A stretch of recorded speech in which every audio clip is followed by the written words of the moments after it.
배나영의 보이스 플러스. 여러분은 여행을 다녀오시면 사진을 얼마나 많이 찍으세요? 여행 기간에 따라 좀 다르겠지만 그래도 스마트폰에 수백 장의 사진을 담아서 돌아오곤 하죠. 그래서 우리가 이렇게 말하잖아요. 역시 남는 건 사진뿐이다. 정말 여행을 하고 나면 남는 것은 사진뿐일까요? 똑같은 시간을 들여서 여행을 하더라도 조금 더 여행지를 깊이 있게 들여다보는 방법이 있지 않을까요? 예를 들어서 속초 여행을 가요. 가서 아바이 순대를 먹으면서 그냥 맛있다, 맛있네가 아니라 왜 아바이 마을이 이런 바닷가 모래밭 위에 만들어졌는지, 왜 그곳의 아바이들이 아바이 순대와 오징어 순대를 만들어 먹게 됐는지, 이런 배경을 알면 이 아바이 순대가 조금 더 특별하게 다가오겠죠. 또 속초에서 인기 있는 카페이자 복합문화공간이죠. 칠성조선소 가보셨어요?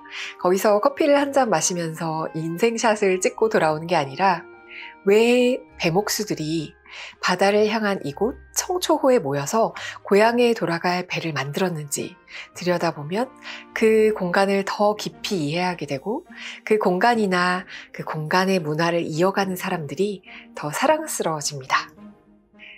한 공간에는 시절이 끊임없이 중첩되어서 쌓여가죠. 우리는 공간이 그려내는 현재를 보고 있지만 그 공간에는 지나간 과거의 이야기가 차곡차곡 눌러서 담겨 있어요. 여행을 가서 사진을 남기는 일은 여행지의 현재를 기록하는 일이죠. 그런데 이런 현재의 모습에서 유추할 수 있는 과거의 모습들, 아픔으로 점철된 역사라던가 풍성했던 영광의 시간들을 조금 더 깊이 들여다보는 것만으로도 여행이 깊어지고 풍성해질 수 있습니다. 우리 케이크를 먹을 때 케이크 위에 얹어진 그 달콤한 딸기 한 조각이나 초콜릿만 떼어 먹지 않잖아요. 겹겹이 쌓인 그 부드러운 크림, 또 그 속에 숨어있는 새콤달콤한 과육이나 또 무심코 씹다가 이렇게 오독오독 씹히는 견과류를 발견하기도 하고 또 이 촉촉한 스펀지 케이크까지 싹 음미하는 그 과정이 정말 맛있는 케이크를 진정으로 음미하는 방법이죠. 제가 요즘 읽은 책 중에서 가장 크고 가까운 도시 서울에 대해서 종횡무진, 그야말로 깊이와 넓이를 더해서 기록한 책 2권이 있어서 소개합니다. 사실 소개를 하다 보니까 2권이 아니라 몇 권 더 늘어나기는 했는데요. 책을 읽는 동안 서울 여행을 어떻게 하면 좋은지에서부터 과연 서울이라는 공간이 나에게 어떤 의미인지, 이 서울이라는 공간을 어디까지 확장할 수 있는지, 서울과 이어지는 수많은 그 공간들을 어떤 시선으로 바라볼 수 있는지 생각해 보시면 좋겠습니다. 서울이라는 홀 케이크를 처음부터 끝까지 맛보는 기분으로 당일치기 조선 여행과 서울 선언 2권의 책을 소개합니다. 한양과 경성, 2개의 조선을 걷는 시간. 당일치기 조선 여행, 트래블 레이블 지음, 노트앤노트. 여러분은 서울 여행이라고 하면 어떤 느낌이 드세요? 서울에 살고 있는 사람에게 서울은 굉장히 익숙한 일상의 공간이죠. 이렇게 내가 살고 있는 곳, 매일 출퇴근을 하는 곳인데 굳이 여행이라니, 이런 생각하지 않으세요? 저는 어릴 때 여의도에 살았는데요. 매년 학년이 바뀔 때마다 소풍을 가면 여의도 고수부지로 가거나 여의도에서 유람선을 타거나 63빌딩에서 아이맥스 영화를 보거나 했어요. 다른 도시에서 어린 시절을 보낸 친구한테 이런 얘기를 하면 와, 한강 유람선을 타는 게 소풍이라니 너무 멋있다 그러더라고요. 아마 그런데 제 친구들, 동창들은 맨날 개구리 잡으러 다니고 자전거 타던 곳이잖아요. 한강 고수부지에 소풍을 가는 기분은 그냥 동네 놀이터에 또 나가는 그런 기분이었을 거예요. 하지만 이렇게 익숙한 공간이 다르게 느껴질 때가 있죠.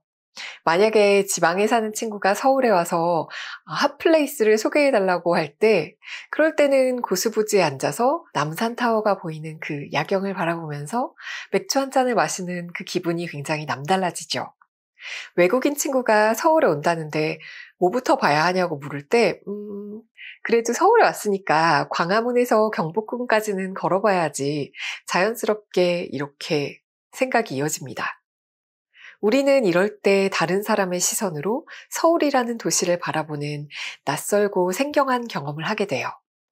우리는 새로운 시선을 통해서 그리고 책을 통해서 이런 기분 좋은 생경함을 느낄 수가 있죠.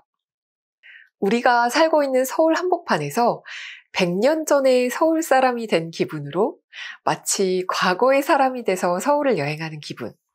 이 당일치기 조선 여행, 이 책을 읽는 게 딱 그런 느낌이에요. 그냥 봐도 책 표지와 제목이 굉장히 매력적이죠. 저는 이 묵직한 젓갈색도 굉장히 좋았고요. 금박으로 보이는 이 책 표지도 굉장히 잘 어울렸어요. 그리고 이 한국적인 일러스트와 폰트도 돋보이고요. 이미 사라진 역사 속의 조선을 여행할 수 있다는, 그것도 당일치기로 여행할 수 있다는 제목도 굉장히 끌립니다. 이 책에서는 한양과 경성 두 개의 조선을 걷는 시간이라는 부제를 달았어요. 보통 조선의 수도를 한양이라고 부르고 일제강점기의 수도를 경성이라고 부르죠. 경성은 삼국시대부터 고려, 조선까지 널리 쓰인 이름이지만 우리는 경술국치 이후에 일제강점과 관련된 그런 이름으로 바꿔서 이해합니다. 하지만 조선의 수도를 일컫는 공식 명칭은 한성부예요. 한성부는 또 딱히 우리에겐 그닥 친하지 않죠. 누가 서울을 한성부라고 부르겠어요. 그래서 이 책에서는 한성부라는 단어 대신에 통상적인 명칭인 경성이라는 단어를 썼다고 밝히고 있습니다. 이 책의 매력 포인트 중에 하나를 꼽으라면 서울의 곳곳에서 문화유산을 해설하는 지식 가이드들이 트래블 레이블이라는 그룹으로 모여서 굉장히 현장감 있게 엮어냈다는 점이에요. 그래서 직접 걸어보고 직접 개발한 14개의 투어 코스를 따라서 책 속에서 여행을 할 수가 있습니다. 그리고 16개의 지도가 수록되어 있는데요. 이 16개의 지도 중에서 정동과 남산 지도에는 지금은 사라진 건물들도 등장합니다. 저는 지도 보는 걸 굉장히 좋아해서 이 옛 기억을 떠올리면서 지도를 읽는 기분도 쏠쏠했어요. 아마 책을 좋아하시는 분들, 특히 책의 물성을 좋아하시는 분들께 진짜 이 책은 소장각이에요. 제가 소장각이라는 출판사의 책들도 너무 좋아해서 소중하게 소장하고 있는데요. 이 노트앤노트의 책들도 그렇습니다. 소장각이에요. 몇 페이지 넘겨보시면 이 책은 사야 해 라는 생각이 굉장히 강력하게 드실 거예요. 이 책에 담긴 내용, 글 자체를 읽지 않은 상태에서도 이 페이지를 한 10페이지만 넘겨보시면 저랑 같은 생각이 드실 거예요. 속 표지도 너무 예쁘죠.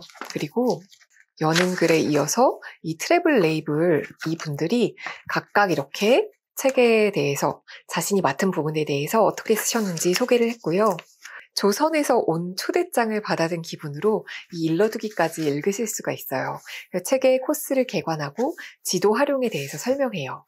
또 여기서 목차는 이렇게 톤 다운된 초록색, 한양을 걷는 낮, 조선에서 시작해서 이렇게 빨간색, 묵직한 젓갈색으로 경성을 걷는 밤, 일제강점기를 보여줍니다.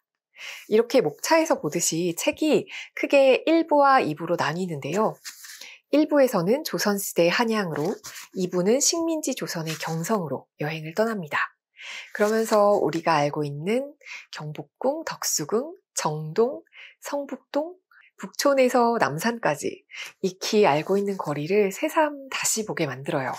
그리고 한양을 걷는 낮 조선에서 조선을 걷기 전에 조선시대 연표가 나와요.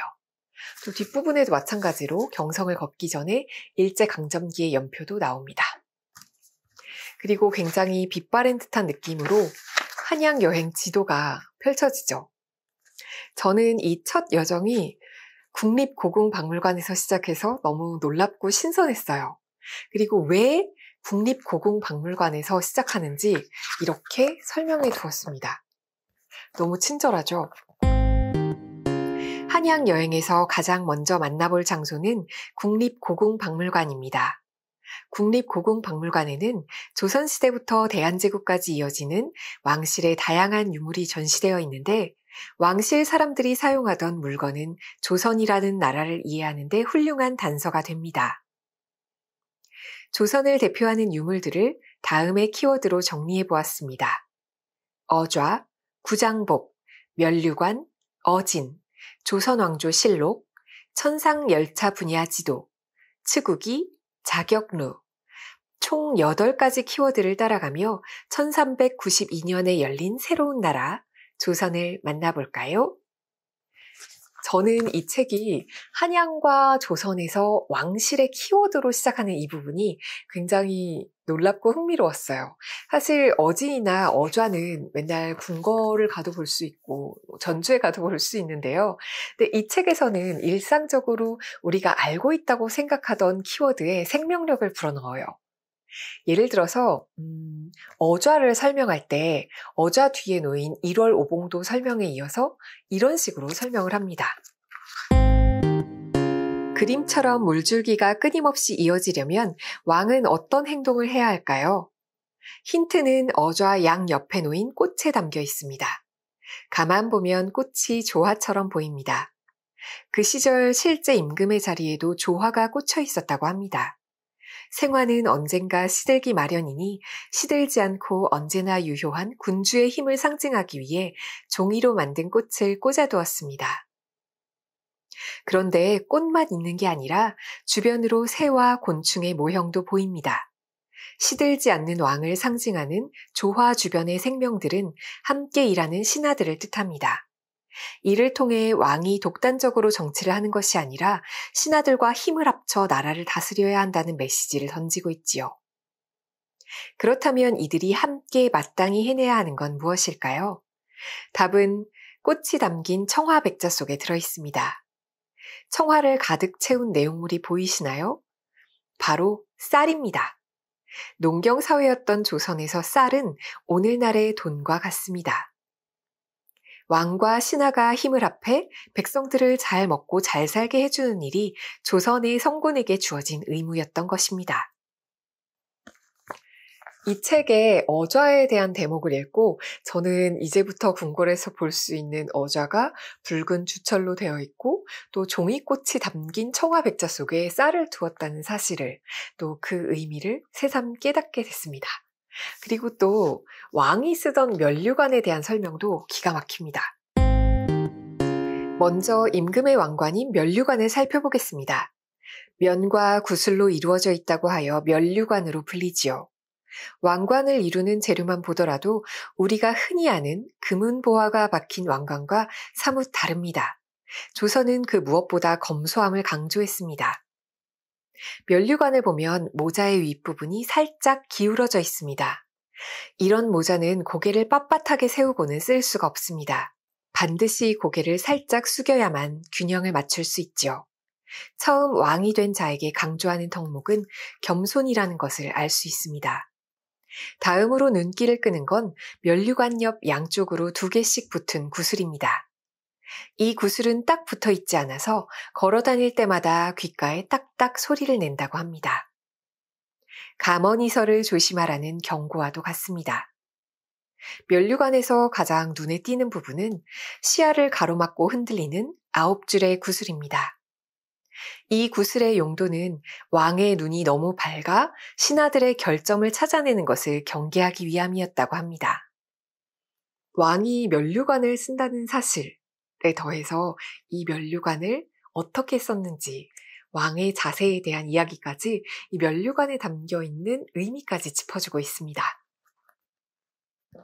또 제가 이 책에서 무릎을 탁 친 부분이 있는데요. 이제 가을이라서 서울에서 가장 아름다운 가로수길, 정동길 산책하시는 분들 많으실 텐데요. 이 정동길을 정말 새롭고 신선하게 안내하시더라고요. 책에서는 정동길을 이렇게 소개합니다. 덕수궁을 끌어안고 선 돌담은 계절을 타지 않고 1년 내내 아름답습니다. 돌담이 늘어선 길에선 몇 걸음만 떼도 학교와 교회, 성당과 대사관, 궁궐과 미술관이 연이어 등장하지요. 정동을 걷다 문득 궁금해졌습니다. 구한말 정동 땅을 밟았던 푸른 눈의 이방인들은 이 길 위에서 어떤 표정을 지었을까요? 정동을 걸으며 구한말 조선에 살던 특별한 사람들을 따라가 봅니다. 그래서 오늘의 코스는 구 미국 공사관에서 구 프랑스 공사관, 구 러시아 공사관, 구 영국 공사관, 광해원, 배재학당, 이화학당, 언더우드 사택, 정동제일교회, 손탁 호텔 이렇게 이어집니다. 저는 계절마다 정동길을 둘러보기도 하고 또 정동극장도 가끔 다니곤 했지만 이런 시선으로 정동길을 여행해 본 적은 없었어요. 그래서 이렇게 외국인들의 시선으로 정동을 걷는 이 책의 시선이 너무나 신선하고 반가우면서도 안타깝고 또 자랑스러우면서도 씁쓸하고 아름다웠어요. 역사는 지루한 과목이라고 생각하는 사람들이 많지만 여행은 누구나 좋아하죠. 저는 학교 다닐 때 역사 과목에 대한 흥미가 거의 없는 학생이었는데요. 최근에 여행을 하면서 역사를 조금씩 공부하게 돼요. 여행을 통해 역사를 이해하는 일이 의외로 굉장히 재밌는 일이더라고요. 특히나 매일 버스를 타고 지나다니던 광화문 거리나 편집회의가 있었던 가회동, 또 사진 찍으러 다니던 정동길이나 친구를 만나서 미술관을 둘러보던 그 북촌, 이런 골목골목의 속사를 들여다보는 여행이라면 더 흥미진진하겠죠. 내가 발디딘 서울의 여러 공간을 조금 더 낯설게 보고 색다르게 깊이 있게 이해하는 방법을 이 책을 통해 느껴보시면 좋겠습니다. 그럼 두 번째 책으로 넘어갈까요? 거대한 도시를 텍스트 삼은 문헌학자, 서울선언, 김시덕 지음, 열린 책들. 제목에 서울이라는 단어가 들어있어서 어느 문헌학자가 쓴 서울 여행기 정도로 생각했는데요. 그것보다 훨씬 더 다양한 층위의 고민과 해석이 들어있어서 굉장히 놀랍고 반가웠던 책이에요. 서울선언, 이 책을 지은 김시덕 교수는 도시문헌학자입니다. 왜 문헌학자라고 하면 그 오래된 글자가 새로 쓰기로 막 한문으로 섞여서 적혀있는 그런 고문서를 뒤적거리는 그런 이미지? 텍스트에 파묻혀서 하루 종일 씨름하는 사람이 떠오르는데요. 이 김시덕 교수님은 도시문헌학자로서 도시의 구석구석을 글과 사진으로 기록을 하고 도시 전체를 텍스트 삼아서 분석하시더라고요. 제가 아까 당일치기 조선여행이라는 책에서 우리가 살고 있는 서울, 그 중에서도 사대문 안에 펼쳐진 어떤 기록된 역사의 부분을 파고 들어가서 한양과 경성의 시간을 걸었는데요. 이 책에서는 완전히 다른 해석의 서울을 만날 수 있습니다. 서울선언, 이 책 속에 건축가 황두진님의 서평이 나오는데요. 이렇게 역사가 깊고 수많은 층위가 있으며 변화와 생성을 계속하고 있는 도시임에도 불구하고 종종 우리는 서울을 여전히 조선과 한양이라는 고정된 틀을 통해 이해하려고 합니다. 그러다 보니 한양 이전과 한양 이후의 서울은 서울이 돼 서울답지 않은 서울이 되고 맙니다. 서울을 읽어내는 이 두 책의 완전히 상반된 시선이 느껴지시나요? 저는 이래서 책 읽기가 참 재밌어요. 두 책을 모두 읽어본 후에 나는 어떤 쪽에 가까운지, 어떤 입장을 가지고 서울을 걷고 있는지, 앞으로 어떻게 여행하고 어떻게 걸어야 할지 이런 여러 가지 생각을 같이 해보시면 좋겠어요. 이 책에 따르면 서울이라는 도시에는 굉장히 미묘한 변수들이 많습니다. 한때 위례성이었고 남경이었고 한양이었고 경성으로 불리던 이런 서울은 1914년, 1936년, 1963년에 서울이라는 행정구역으로 포함된 지역들을 모두 포함해서 정말 시공간을 종횡으로 아우르고 포용하고 있는 그런 거대한 도시죠. 김시덕 교수님은 이 책에서 사대문 안에 어떤 궁궐이나 사대부가 살던 집들도 중요하지만 서울의 모든 동네, 서울의 모든 건물은 그 모습 그대로 뜻깊게 읽어낼 거리가 무궁무진하다고 말합니다. 서울 시민이 조선시대의 사대문 안에 주목하고 자신이 사는 도시를 낯설게 보는 것은 도시를 보는 좋은 방법 가운데 하나지만 이런 방법으로는 서울 사대문 바깥에 사는 나 자신이 이 서울이라는 도시의 주인공이 아니라 소외된 존재가 되어버리기 때문이라고 말씀하세요.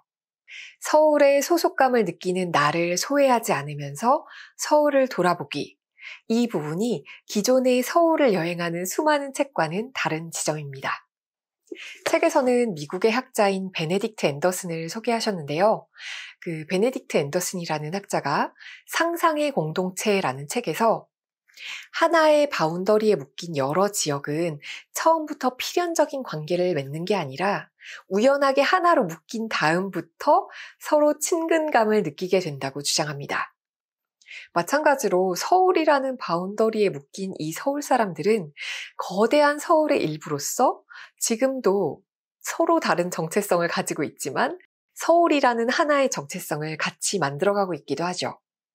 정말 이 책이 소중한 이유는 수많은 사람들이 이 사대문 안의 궁궐과 관청과 독립운동 유적을 이야기할 때 눈에 띄지는 않지만 엄연히 존재하는 서울의 구석구석, 예전에 미용실이 있던 자리, 예전에 어떤 비석이 세워졌던 자리, 이런 식으로 정말 몰랐던 구석구석을 들춰내기 때문이 아닐까 해요.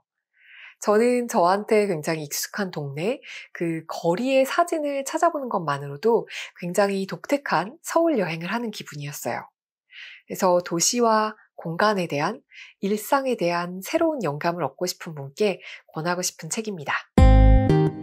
저는 이 서울에 대한 글, 서울 여행에 대한 글을 쓰려고 책을 막 찾아보다가 김시덕 교수님의 이 서울 선언을 우연히 읽게 됐는데요. 이 책을 읽고 너무 마음에 들어서 혹시 교수님의 다른 책이 더 있나 찾아보니까 시리즈로 있더라고요. 이 주류의 역사가 아닌 서민들의 삶에 초점을 맞춰서 도시의 역사와 문화를 기록한 한국 도시 아카이브 시리즈가 현재 열린 책들에서 총 4권이 나와 있습니다. 이 책 서울선언이 지난 2018년에 출간이 됐고요. 그 다음해 2019년에 스케일을 좀 더 키워서 서울에 인접한 경기도까지 범위를 넓힌 갈등 도시를 쓰셨고요. 2021년에 대서울의 길을 펴냈어요. 서울을 넘어서 경기권까지 다룬 이 갈등 도시를 쓴 이유와 대서울을 얽어내는 길에 주목하는 이유를 책에 이렇게 쓰셨습니다. 갈등 도시 217페이지. 서울시와 대서울의 관계는 좁은 의미의 런던과 그레이터 런던의 관계와 같습니다. 서울시의 과거, 현재, 미래를 이해하기 위해서는 현재의 행정구역인 서울시만 봐서는 안 되고 서울시와 밀접한 관계를 맺어온 서울 근교, 경기도 지역을 함께 들여다봐야 합니다. 대서울의 길 7페이지. 사람들은 흔히 자신을 서울 사람, 경기도 사람, 충청도 사람, 강원도 사람 이런 식으로 소개하지만 이들이 서울의 전체, 경기도의 전체, 충청도의 전체, 강원도의 전체를 구석구석 알고 애정을 느끼는 것은 아닙니다. 사람들은 자기가 사는 지역과 직장이나 학교가 있는 지역을 잇는 길을 따라 움직입니다. 그리고 길은 당연히 지자체의 경계를 뛰어넘습니다. 김시덕 교수님이 지난 7월에 4번째 책 한국 문명의 최전선을 쓰시면서 한강에서 금강까지 또 대서울 넘어 보이는 것들에 대해 이야기하셨어요. 지금 대서울권에 편입 중인 충청남도 서부로 갑니다. 충남 서부의 해안 지역에 주목함으로써 우리 사회가 겪어온 변화, 지난 100여 년간 한국의 땅과 길에 일어났던 변화를 압축적으로 보여줍니다. 서울선언에서 갈등도시, 대서울의 길, 한국 문명의 최전선까지 이 한국도시 아카이브라는 시리즈가 저는 사라져가는 공간, 혹은 사라져가는 문화, 또는 잊혀져가는 사람들의 삶을 허투루 하지 않는, 소중하게 이어가는 좋은 시리즈라는 생각이 들었어요. 김시덕 교수님께서 서울과 대서울, 또 도시 내외부의 갈등이라던가 또 과거에서 현재, 미래를 엮어나가는 인사이트를 이 책에서 여러 번 강조하시거든요. 갈등도시 158페이지를 보면 대서울을 답사하다 보면 곳곳에서 재개발, 재건축을 둘러싸고 문자 그대로 목숨을 건 전쟁이 벌어지고 있습니다. 이러한 분쟁의 가장 중요한 원인은 주택이 절대적으로 부족하던 현대 한국 초기의 개발 방식이 21세기 초에도 답습되고 있다는 데 있습니다. 또 대서울의 길 263페이지에서는 세입자 임차인들이 황무지를 간신히 살만한 곳으로 만들어 놓으면 부재지주들이 나타나서는 재개발, 재건축을 한다고 이들을 도시 바깥으로 몰아낸 것이 현대 한국의 도시개발 역사였습니다. 이렇게 꼬집으셨고요. 또 한국 문명의 최전선 163페이지를 보면 현재 건설 중인 서해선 철도가 늦어도 2030년대에 운행을 시작하면 이 서부지대에 근본적인 변화가 일어날 것입니다. 그 변화의 강도는 무에서 유가 탄생하는 정도로 강력할 것이라고 감히 예측하고 있습니다.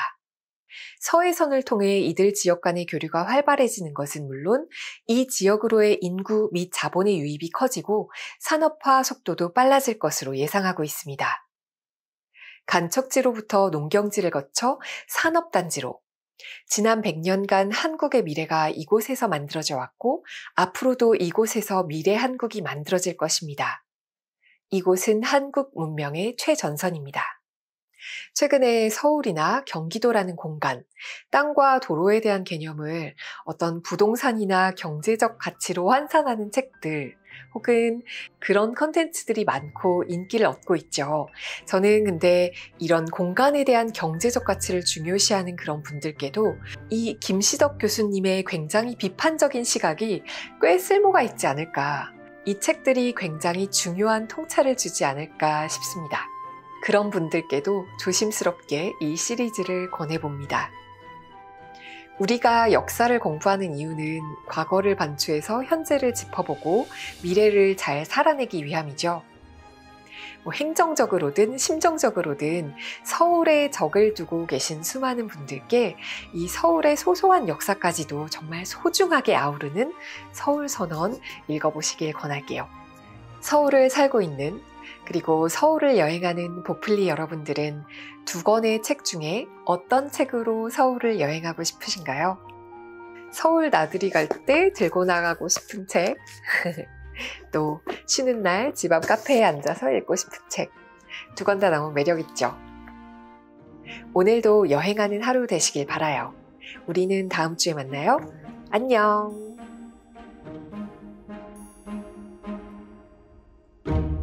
배나영의 보이스 플러스